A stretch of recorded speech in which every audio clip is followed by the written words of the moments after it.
আপনি নীল রঙের শাড়ি কেন পরে এসেছেন? আর কোনো কালার ছিল না? এটা আমার খুব পছন্দের শাড়ি, তাই পরেছি। কেন, আপনার কি নীল শাড়ি পছন্দ না? হ্যাঁ পছন্দ, তবে শুধু এটা একজনকেই মানায়, সেটা হচ্ছে সিনথিয়াকে। আপনি কেন পরে এসেছেন? কবরের সেই মেয়েটার নাম বুঝি সিনথিয়া? হ্যাঁ। তাকে খুব ভালোবাসতেন? হ্যাঁ, অনেক ভালোবাসতাম।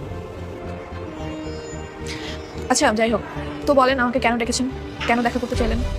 দেখুন, গতকালকে ঘটনার জন্য আমি সরি। আর সিনথিয়ার খবরে আমি ছাড়া অন্যকে ফুল দেয় সেটা আমি কখনো চাই। সেটা তো আপনি আমাকে বুঝিয়ে বললেই পারতেন, শুধু শুধু খারাপ ব্যবহার কেন করলেন? বললাম তো সরি।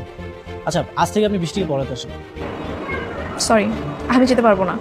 যখন ইচ্ছে হবে আপনি খারাপ ব্যবহার করবেন, আবার যখন ইচ্ছে হবে সরি বলবেন, তা তো হবে না।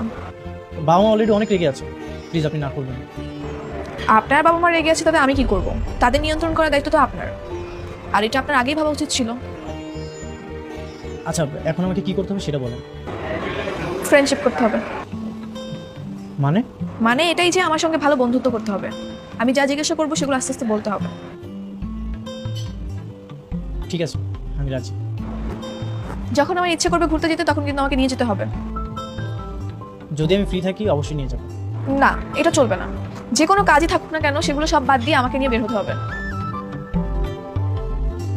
ঠিক আছে, নিয়ে যাবো। ফ্রেন্ডস।